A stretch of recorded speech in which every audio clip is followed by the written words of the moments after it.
most respect and trust anyone calls the community in meaningful ways over the years is none other. In fact, if you hadn't already heard about it, he's probably one of the last people you'd expect to be a cheater. A player who set several records in the game, was a moderator of the official leaderboard, and was the very first person to notice Dream's increased luck and accuse him of cheating, was himself a cheater. This is the story of the most successful cheating plot in the history of Minecraft speedrunning. This is the story of Minecraft.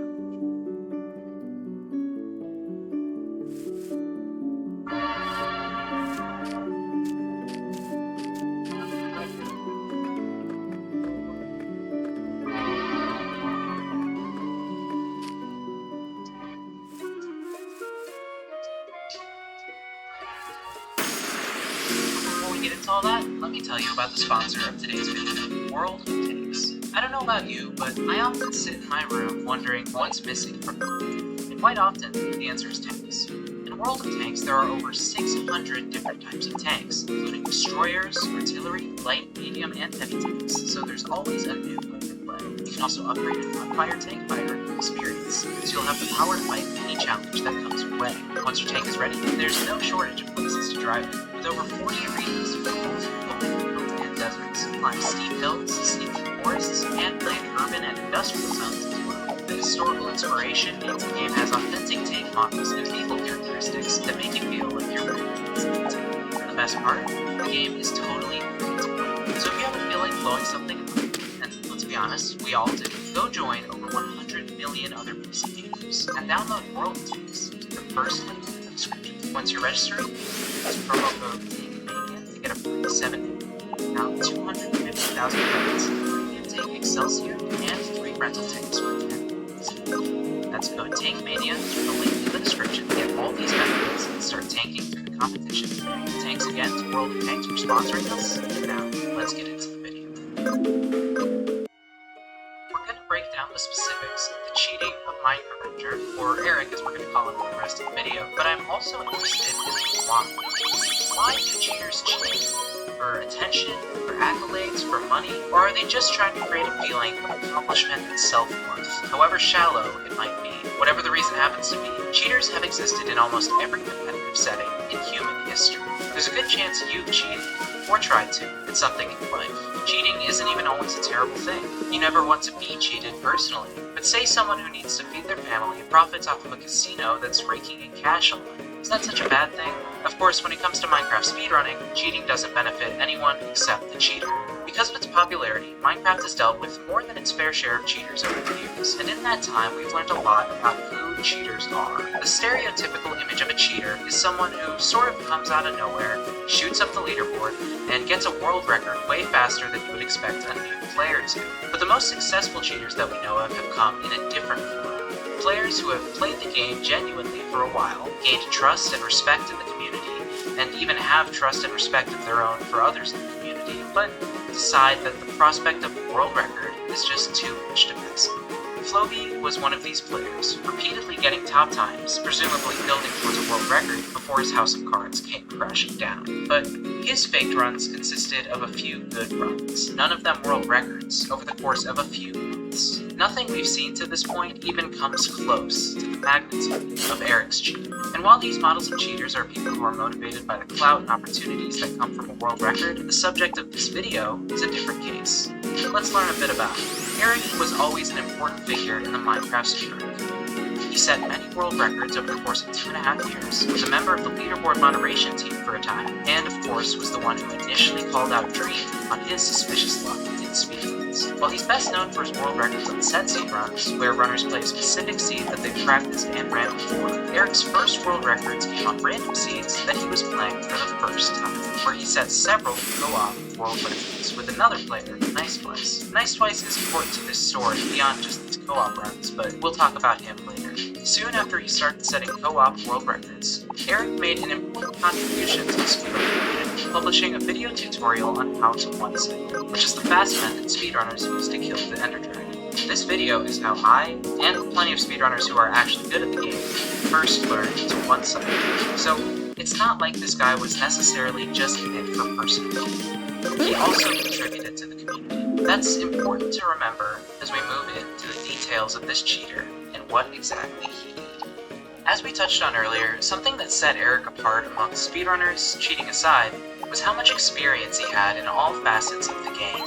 By the time he was exposed, he'd had some success in pretty much every major version and category of Minecraft, from the obscure to the popular, even getting world records on duos and trios runs.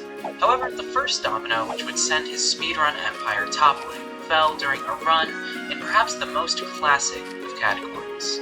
Set seed glitchless is where speedrunners take a seed they're already familiar with, one that's optimized to get you to the end as fast as possible, and then attempt it over and over again until they get a time they're satisfied with. It's Minecraft speedrunning in its purest form, with RNG minimalized and raw skill and mechanics being most important. Even random seed runners are known to play set seed from time to time as a way to hone their skills away from the unpredictability of randomly generated worlds.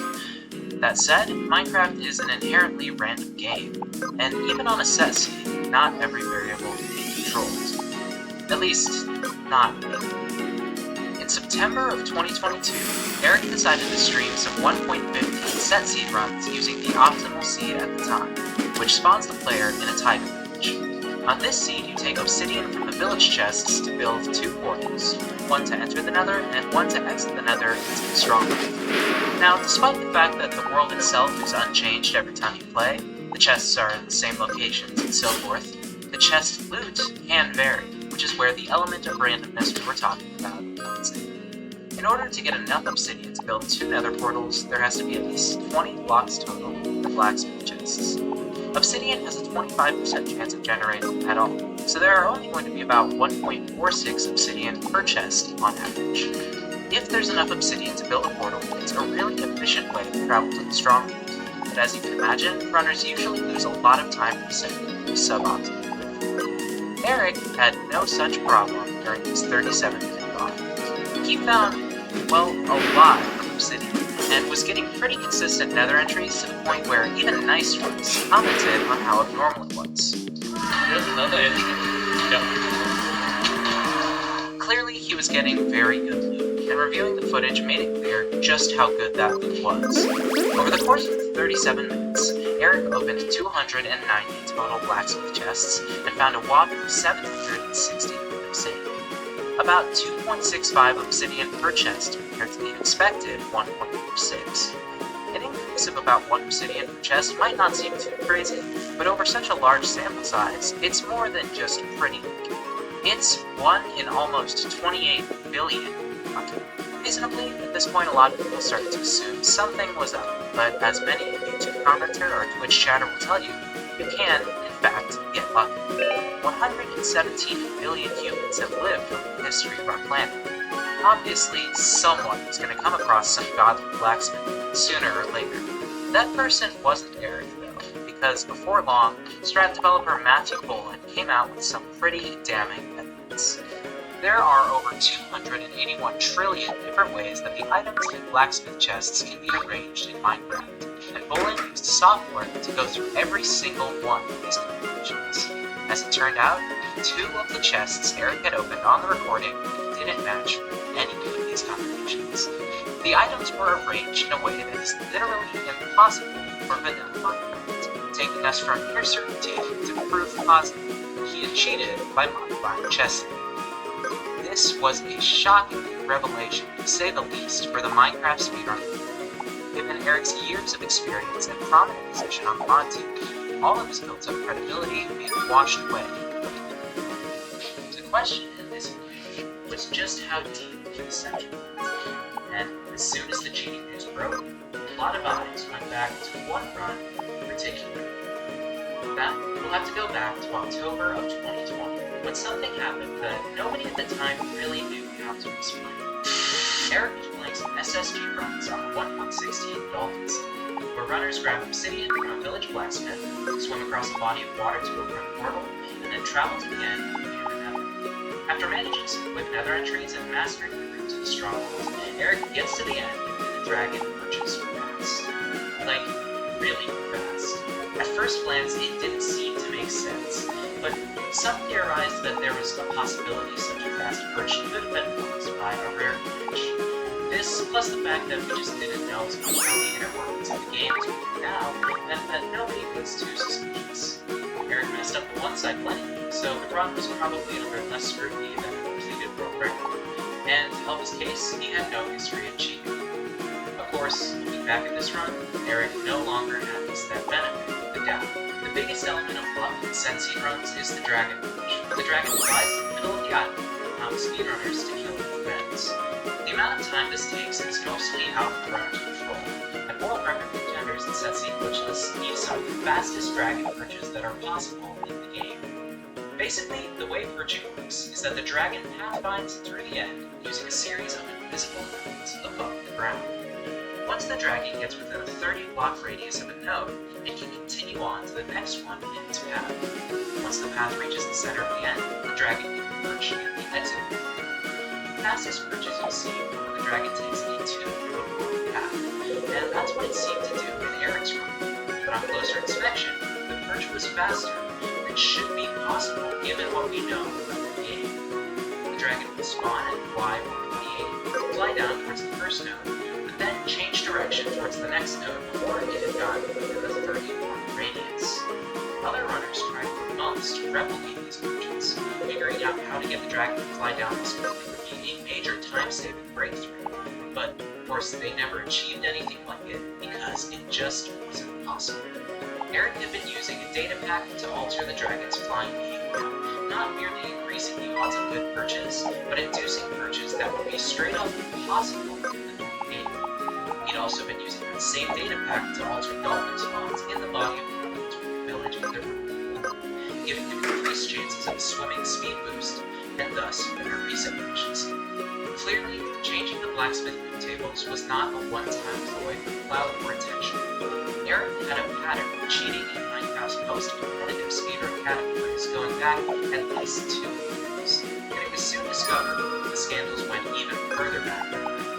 Eric had been cheating, well, pretty much since he started speedrunning Minecraft. His first known fake run was all the way back in June 2020 on 1.14 Senseed glitches, and at that point, he was keeping it simple. No data packs or impossible chests yet, just splices, some of which were virtually undetectable, and some of which were more obvious. That last one was actually from Eric's first major attempt at cheating random seed games, his 22-minute, 47-second, 1.16 RSG run in August 2020 that was top 10 on the leaderboard at the time, and helped him gain respect as one of Minecraft's top speedrunners. Aside from the blatant splice, which is an insult to editors everywhere, you've got what looks like the exact same world as the supposedly random seed saved on the dashboard. As far as the run itself, hindsight is 2020, and it's definitely more obvious that the run was faked given that we know Eric's history as a cheater and are actively looking for suspicious gameplay, but that being said, much of it isn't too far off from what we're used to seeing from Big Tonys and Flobies of the way Eric moves while looking for the stronghold is really strange, almost like he's scouting the scene before. And of course, as we now know, he had. At this point, having put himself toward the top of the leaderboard through questionable means for 1.14, 15, and 1.16 SSG, plus the random seed runs for good measure, Eric was finally satisfied. He had achieved his wildest speedrunning dreams, realized the error of his ways, decided to settle down and live at the underground. No, it isn't! We have to keep winning! We have to win more! The one major version left for Eric to conquer was 1.8. 1.8 Senseed glitchless is a lot different than what most SSG fans might be used to because it was the last update before the end fight was changed to its model. Instead of perching in the exit portal for an easy one-second because now, the dragon in 1.8 charges the player directly. Since the dragon never settles any further again, 1.8 SSG players have to kill Endermen with pearls, burrow up the temples, and blow up the infestors as the dragon charges them in order to do damage. Whether the dragon chooses to charge the player or not is a massive RNG factor in any 1.8 run, much like the purge in Emerald Fields. The dragon charging you as you're on the ground collecting Ender Pearls can kill your run, but if you're at the top of the tower waiting to blow up an End Crystal and the dragon isn't coming anywhere near you, that can be a huge time loss. In short, there's a lot that can and will go wrong, but amazingly, over Over a streak where Eric played out 17 runs, nothing really did. The dragon didn't charge him a single time when he was killing anyone. And then, every time he would throw a Whirl up to a tower, which happened to pull 16 times over the course of the stream, the dragon would continue to where it was going, and then choose it as its next target. We talked to speedrunner Eliotex to get a sense of just how unlikely this chain of events was, and according to him, the chance of the dragon charging the player when it chooses a target is very, very rough. 1 4 to the 16th power, that's a 1 in 4 billion chance. Pretty low. But we also need to include the times where the dragon nicely decided not to charge him and it would have been infinite, as he was collecting ender pearls. For the chance of the dragon not charging each time Eric was collecting pearls, Eliotex gave a rough estimate of anywhere from 1 in 5 to a 1 in 2 chance. Since the amount of time it takes to gather pearls can vary greatly in the run, it's tough to pinpoint an exact number. And so, Eliotex ended up going with a very generous 1 in 2 chance. We wouldn't want someone to be accused of cheating due to an imprecise estimate, so you might as well give Eric the benefit of the doubt. Alright, so you've got a 1 in 4 billion chance of the dragon charging every time Eric goes to a tower. About a 50% chance of the dragon not charging when he's collecting pearls, which happens 17 times. And it comes out to a 1 in 562 trillion chance. I don't think we experience that, especially given all the cheating history that's been uncovered over the past 2 years. So, while we've far from covered every instance of Eric cheating, we've gotten through a handful of the most notable and damning places where he was caught. And still, back to the question of why did he do it? Remember his contributions to the community early on, his tutorials, his leaderboard moderation, him exposing other cheaters. Why would someone who obviously genuinely cared about the game and the community turn his back on the values that are so important to everyone else involved, that seem so important to him? In the rest of this video, I'm going to try to find an answer to just that question. Let's start with the basics. The most obvious and most common reason someone would cheat at a Minecraft speedrun is for clout and if you get a world record, you get views. If you're new, if you follow that content, you get audience. If you're good at what you do, that audience will keep growing, and you can even start making money. The best example of this is Kirby, who parlayed a 1.16 RSG world record in 2020 to over a year spent with streaming, making Minecraft videos as his full-time job, not to mention 200,000 subscribers on YouTube. But I don't buy the idea that Eric just did it. In over 2 years of being the top speedrunner in the game, he managed to get 9,000 subscribers on YouTube. Yes, he cheated multiple world records, but he also cheated tons of runs that were on records. You could say that he was building credibility, but the extent to which he was faking runs that no one really cared about feels almost excessive. Plus, if you want clout in Minecraft speedrun, there's a very clear route to the top. 1.16 random seed conditions. It's the most popular category, the most competitive category, and the one that made Minecraft speedrun as popular as it was at its peak. Eric did make 1.16 RSG run, but it wasn't the world record, and it was back in 2020 before the version of the world record. Sure, this category has more strength than the other ones Eric kept coming back to, and you could maybe say he just wasn't confident to get away with it, but I don't know. I just don't believe that over 2 years of making 4 runs, he could have managed to gain more clout than subscribers. So, it wasn't the clout. Another idea that's worth is in the form of a player we mentioned earlier. Nice Twice, or Jonas, is notable here because he joined speedrunning around the same time as Eric. While they're both world records of his own, it is generally closely associated with that last one was winning some marbles. It is important to note that Nice Twice and Eric are also twin brothers, so it does make sense. Like Eric, Nice Twice has enjoyed a lot of success. At one point, Minecraft speedrunning's most sought after world record, 1.16 RSG, a record that, as I mentioned, Eric would achieve. Now, Nice Twice and Eric have always been on good terms, at least from an outsider's perspective, but it's not too far-fetched to imagine considering how the player will Eric's descent into cheating. That's not to say there was any ill will or jealousy involved necessarily, but as anyone can say self-admitted will attest, there is a constant level of underlying competition, from professional athletes to politicians who see story after story of siblings pushing the other to better themselves with every achievement, while in other situations, the same kind of thing can definitely happen with 2 brothers playing at top level in one of the most popular speed games in the world. So,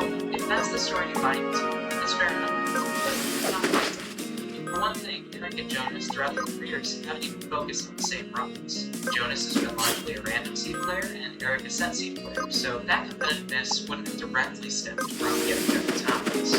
Now, finally, why Eric cheated, and I want to ask a bigger question. Why does anyone cheat? I'm almost certain that you, watching this video, have cheated at some point in your life, at something, no matter how small it is. Why are all humans in some way or another driven to cheat? Impatience. To find out, I turned to the knowledge of someone who's spoken at the subject, the esteemed author, Duke University professor of psychology and behavioral economics, Dan Klein. There are two basic principles of the psychology of cheating that we should understand off the bat. When people cheat, it isn't always about a rule, but often it's simply about feeling a sense of power or control over outcomes. Think about some of the hardest single-player games you've ever played. A very large portion of us have cheated at a game in single-player mode, simply because the game might be too hard, and games are about having fun. Of course, any Minecraft speedrunner will tell you that speedrunning is not about having fun. And there is an obvious discrepancy between cheating in single player, which is ethical, and cheating in multiplayer, which is not. The second principle we should understand is that risk always plays a factor in the decision to cheat. The benefit of cheating doesn't outweigh the risk of getting caught, both in terms of likelihood of being caught and the severity of the consequence that we don't cheat. The benefit outweighs the risk, then a lot of the time we do. Dan O'Reilly has spoken many times about the experiments he conducted about the psychology of cheating, and I'll put my sources in the description, but I'm going to try to explain the essence of his findings and use them to answer our question. For his experiments, O'Reilly got a group of volunteers in a room, gave them a set of math problems where they wouldn't be able to finish every problem in 5 minutes, and after 5 minutes, would ask them how many problems they finished. The amount they said would be how much money he would give them in dollars. It might seem like individual dollars is a pretty small incentive to test cheating, but keep in mind these are college students, so $1 goes a long way. When asked how many problems they got done, the test subjects could answer with any number they wanted, even if it was totally unbelievable, and they would get their money and not be questioned. But what O'Reilly found is that no one really did that. Instead of some people cheating a lot, some people staying clean. Virtually everyone cheated, hoping their answer by maybe a few dollars. They're taking advantage of their ability to cheat, but they're not doing anything. O'Reilly calls this the fudge. We want to feel good about ourselves, so we don't cheat a lot, but we can cheat a little and still keep our conscience clean. I'm not going to get into the nitty-gritty of the rest of the experiments, but here's some more of O'Reilly's interesting findings of cheating. When the monetary incentive for cheating was increased, people cheated the same amount. When the probability of getting caught cheating increased, people still cheated the same amount. When instead of math problems, Christians were tested on remembering the 10 Commandments, they didn't cheat at all. When they were reminded of their values and morality, they chose not to cheat. When people that shared an identity in common with the subjects cheated in a very obvious way, cheating went up. And when people that were part of the opposing identity, in this case a student from around college, cheated in an obvious way, cheating went down. These are all fascinating dives into the psychology of cheating, but what really sticks with me with respect to Eric is the idea of the fudge factor.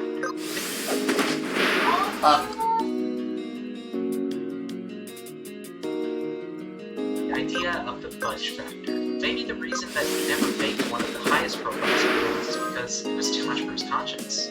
You might roll your eyes at that, but remember all the evidence we have that he genuinely does, or at least did, care about the Minecraft speedrunning community. On the other hand, it's also important to look at Eric's response to getting caught. He admitted to the stuff he couldn't get away with, while still denying the allegations that he thought couldn't be proven. Then, he finally admitted to all of it, and started transparently begging for clout on Twitter. It's easy to look at that and say that that was his motive at the time. And I admit that the reason that Eric cheated might be just as straightforward as most of the cheaters we cover on this channel. But, in my opinion, what I see here is someone who was frustrated with his performance, maybe wanted to get some attention, maybe wanted to meet his brother, maybe just wanted to feel personal satisfaction, decided to try cheating out once. He absolutely wasn't approaching this from an experienced lens or a place of expertise when he started cheating. I think once he cheated once, he got away with it. It was that feeling of power and control that got to him. Power is one of the most appealing and addictive things in the world.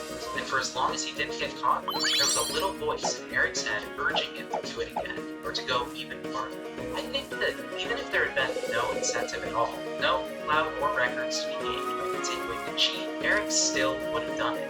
And as for the begging for clout, I think when Eric got caught, something that he poured a ton of time into over the past 2 years came crashing down very fast. His reputation, his validity, his online presence, and what clout he did have. I think once all of these things were threatened, he panicked and wanted to make the most out of the situation, to salvage and cultivate the attention he could get. And that is, all in all, why I think Eric cheated. This isn't in any way his defense. He still cheated, and when it comes to repercussions and judgment, the reason he cheated doesn't matter. But who knows? Maybe thinking about this kind of thing will make it easier for us to catch cheaters in the future. Or maybe this was just an excuse for me to go on a tangent about something I found interesting. I also want to hear what you guys think. Do you think Eric cheated purely for clout, or was it more complicated? Let me know down in the comment section. Regardless, thank you so much for making it this far. If you want to learn more about the cheated run specifically, check out the videos by Lois% and Nice Twice that are linked in the description. If you enjoyed this video, liking, leaving a comment, or even recommending it to a friend really helps us out so much. And be sure to check if you're subscribed to see more of our content. Now that the two of us who work on these videos are settled into college, we've got a big year planned. And if there's anything specific you want to see from us in 2023, tell us down in the comment section. Remember to go to the link in the description to download World of Tanks and use promo code TANKMANIA to get a ton of free benefits. As always, thank you so much for all the support. We'll see you in the next video.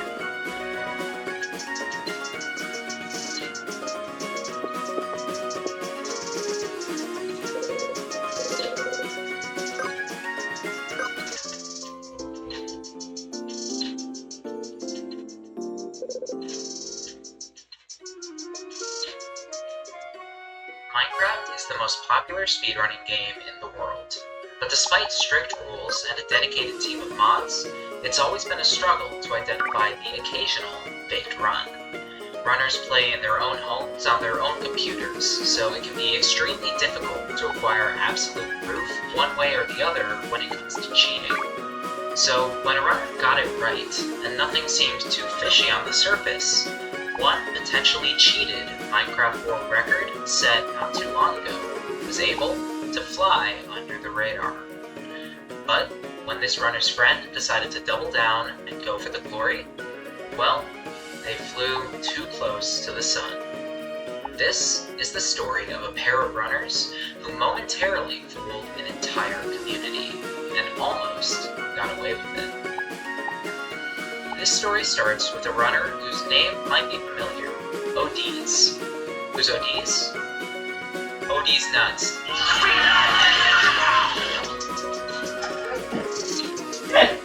ODs is a Polish speedrunner and streamer who on August 29th, 2020 uploaded an 18-minute, 59-second RSG run to speedrun.com, over 40 seconds faster than the record at the time, and the first sub-19 in 1.16 history. In stark contrast to the last two world records, which were set by known runners, nobody really knew ODs. Getting his name out there with an impressive world record run would be huge for him.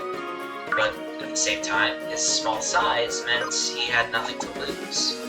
The main reason this run is so fascinating is that, to this day, it remains one of Minecraft speedrunning's biggest unsolved mysteries. Before we dive deeper into that, let's go through a recap and breakdown of the run.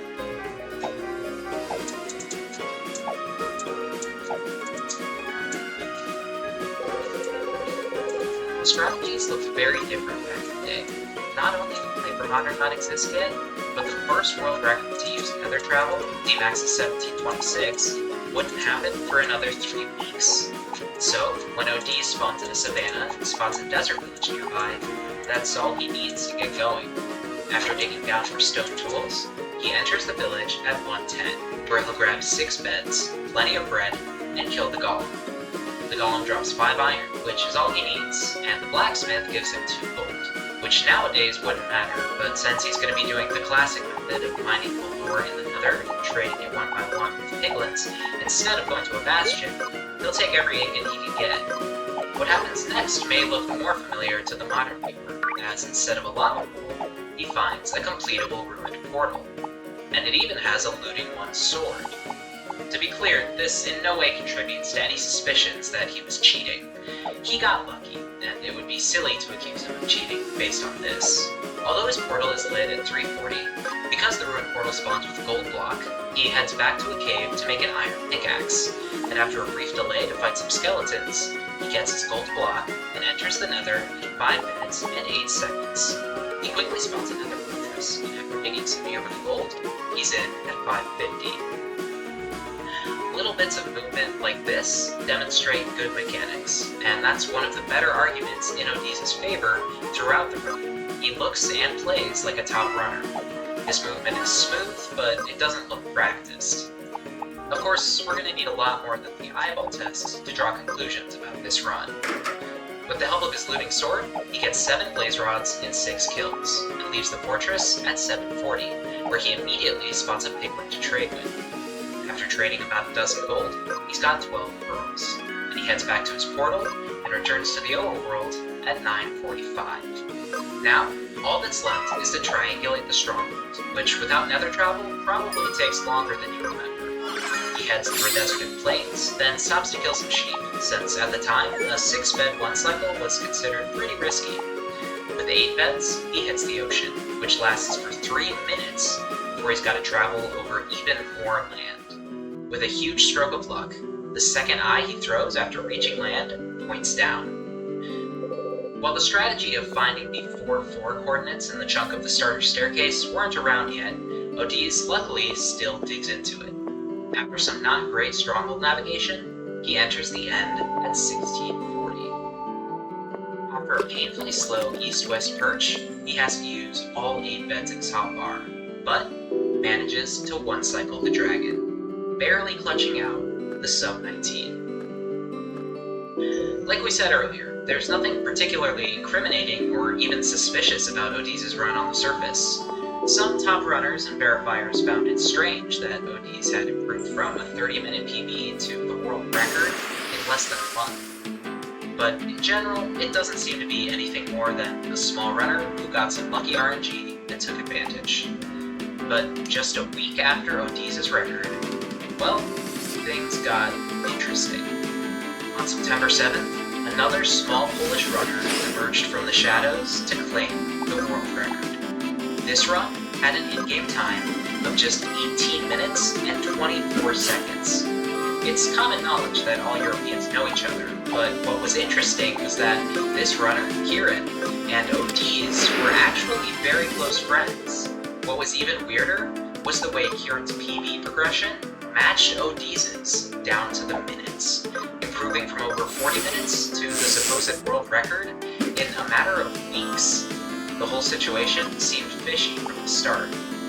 But then again, these guys probably eat, sleep, and breathe Minecraft. It's not impossible that Kieran could have improved so quickly.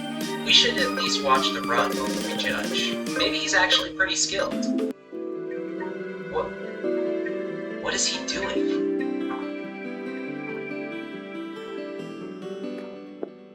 Kieran spawns into a dark oak forest, where he quickly spots a lava pool and starts looking around for a village. Right off the bat, the difference between Odysseus and Kieran is noticeable. Kieran's movement is less efficient, more meandering, and he frequently takes small pauses in his gameplay to think or to execute a basic action. It's very evident in his crafting, as he finds a village and makes stone tools. Not only is he slow to craft items that, if he's truly a world record contender, he should be extremely practiced in crafting, but he doesn't even use hotkeys, instead picking up and moving each item manually. By the time he's got his tools, a minute and 40 seconds have already passed. He grabs some beds and hay, and then makes an interesting decision. He starts to dig out a square of dirt in the middle of the village. At first, he appears to be gathering blocks, which is a completely nonsensical decision. There's no guarantee he'll need a lot of blocks at any point in the run, and really the only conceivable situation he would is if he has to bridge over the goblin nether. In that case, he could just dig netherrack at the same speed he's digging dirt in the overworld, or at least mine logs, which are faster when you craft them into planks. Gathering blocks beforehand is a huge misplay because it's almost never necessary and loses a huge amount of time if it isn't. But Kieran's motives become more clear when digging dirt reveals a patch of gravel, which he can conveniently dig to acquire flint to light his nether portal. All this to say that, at best, Kieran made a big misplay, showing a lower skill level and lack of experience. And at worst, this is evidence that he was playing on a set seed in a spliced run. We'll come back to that later. Moving on, he kills the Iron Golem and gets 5 and leaves the village to find the lava pool. Once he does, he once again does something unexpected. A lot of the weird things in this run can be attributed to the fact that it's over a year old, and the strats will appear something. But the Sea Skull Nether Portal, where you build off the side of a lava pool in a certain fashion to quickly build a portal, have been in use for a while. Inexplicably though, Kieran doesn't know it. To his credit, the method he uses does look well practiced, but it's still much slower than Sea Skull's. So, why wouldn't Kieran, a world record contender, know the standard portal building method?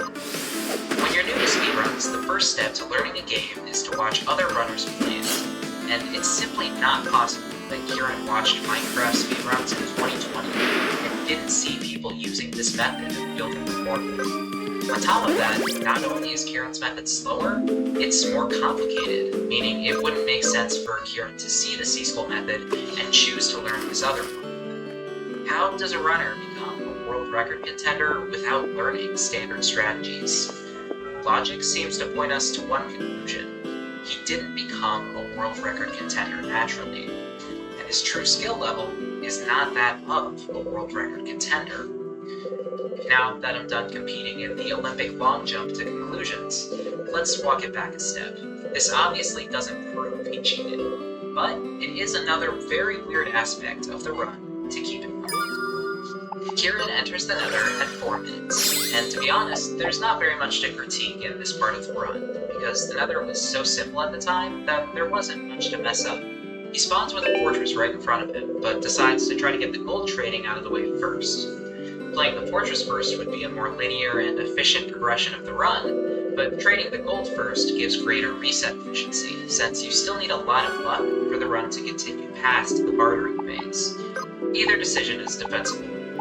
His handling of the trades is unclean, to say the least, but in between killing baby piglins without doing critical hits for some reason, and frantically spamming his gold at the one adult so that it doesn't kill him, Kieran is able to get 13 Ender Pearls in just a handful of trades. Onto the Nether Fortress, where, aided by 7 for 9 drop rates, Kieran gets his rods and out of the Nether at 9:30. The rest of the run is pretty straightforward. Kieran spends a long time boating to the stronghold, which, with a stroke of luck, he finds exposed on the coast of an ocean, allowing him to skip the step of triangulating. With some poorly executed but pretty lucky stronghold navigation, he's able to enter the end at 15:05, which is an insane pace for the time. It's a whole minute and 40 seconds ahead of ODs. His inefficiency in end fights is also on full display, as he takes the time to fill his hotbar with beds, again, not using hotkeys but instead dragging each one, before he even digs to the surface of the end. He has an extra pearl, which will be useful in letting him get to the middle of the island quickly to set up the dragon perch spot, and he manages to throw it approximately 5 blocks. From meandering to the middle of the island and setting up his perch spot, Kieran just kinda hangs around near the fountain for the next few minutes. This isn't really a fair critique, since the tech of standing far away from the fountain in the north or south direction to get an optimal dragon perch wasn't coming yet, but it's still very funny to watch in retrospect. After finally triggering a diagonal perch around 17:45, Kieran does his darndest to pull off the one cycle, and after a whopping 7 beds, the dragon still isn't quite dead. It's low enough on health that Kieran can easily kill it with his axe, which, again, he doesn't seem to know how to use. He starts by spamming the dragon, which is quite literally the slowest way to damage it, and even once he finds the head, he doesn't wait for the axe to fully recharge in between hits. It's probably on purpose though. I'm sure he's just making an homage to Pre 1.9 content or something. Anyway, despite his ineptitude with the axe, the dragon is low enough that it doesn't matter, and he's able to finish it off and finish the game at 18:24. In terms of mechanics and speedrunning knowledge, Kieran is clearly a pretty average Minecraft player. There's nothing wrong with that, but you don't get consistent top-level times in this game by being average. And you definitely don't get a sub-20 in August of 2020. Everything about Kieran just didn't add up. So, the Speedrun.com moderator team, led by Geosquare, took it upon themselves to do a little digging. Aside from the overall fishiness of the run, there were a few moments that tipped the mods off to the fact that this run was almost definitely spliced. For proof, Geosquare demanded that Kieran send a screenshot of his run in the editing software. Surprisingly, Kieran did send a screenshot, but nothing in the screenshot proved that he was showing the editing layout of the actual run he had uploaded. The mods needed to see it. After hours of stalling and a frankly hilarious outrage from Kieran, he sent another screenshot of his editing software. Shortly after, he would send a recording of his editing software showing the run that matched the second screenshot he had sent. The second screenshot and recording were clearly different from the original screenshot he had sent, involving changes he had made over hours of stalling. But Kieran almost forgot about the former screenshot. Realizing his mistake, Kieran scrambled back to delete the first screenshot from the Discord messages in what he thought was a secretive move. But what he didn't realize was that Geosquare was watching the whole thing. In his panic, Kieran had shot himself in the foot once again. The moderators now knew for sure that Kieran was hiding something. They just didn't quite have the hard evidence they needed to confirm what it was. But while this was going on, another moderator, CrafterDark, had been doing some research. By methodically analyzing Kieran's older PBs, which, by the way, were just as suspiciously low in skill, CrafterDark had found an inconsistency. And this wasn't one that Kieran could weasel his way out of. When generating a new Minecraft world, there's a common glitch where the item you were holding when you exited the previous world will appear in your hand for a brief second upon loading up the new world. In Kieran's recording of the last PB before his supposed world record, the world he left directly before loading up the world he would PB on didn't have an automatically generated thumbnail, meaning he hadn't acquired any items in that world. But when he first loads into the new world, for a brief moment, there's a bucket in his hotbar. The thing is, there's no possible way in the game for Kieran to have acquired a bucket in the previous run without the game generating a thumbnail for the world. Meaning, in his 23-minute PB, the last run he had uploaded before his world record, he cheated by splicing a set scene run. All that was left was for the moderators to confront Kieran, who they had already placed under significant pressure with this discovery. And of course, he confessed the truth, that his new world record was spliced and cheated. After one of the most thorough investigations in Minecraft speedrunning history, the mods had done their job and rooted out a cheater. But there was one question left to answer. Did this all tie to ODs? He was yet to submit the additional files necessary for the mods to verify his run. Although with only a week having passed, it wasn't a huge issue at this point. But after discovering that Otis' close, real-life friend had spliced a world record just a week after Otis had submitted his, and with a lot of shared concerns having already been raised about the two runs, the moderators had a new perspective on the issue. So, similar to Kieran, they began to put Otis under more pressure to send them his world files. And after many delays and excuses that were coincidentally the same ones used by Kieran, Otis actually did something unexpected. He told the mods that, unfortunately, he had deleted his world files without realizing he had done so. The mods still wanted proof of whether or not he had done any splicing in the video he uploaded, but sadly, he had also deleted the video editor files of the run he uploaded, as well as the full recording of the original run. And so, the mods were unable to prove, one way or another, that the run was faked.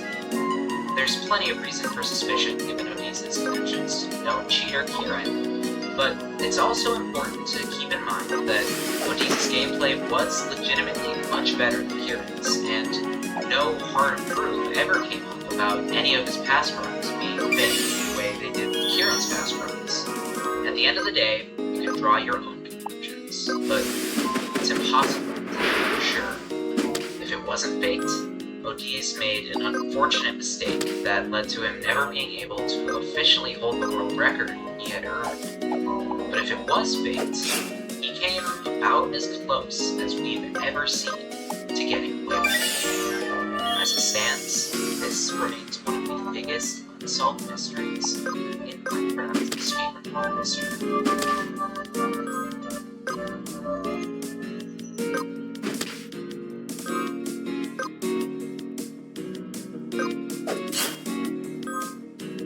We hope you enjoyed the video, and if you did, be sure to subscribe for more Minecraft speedrunning content.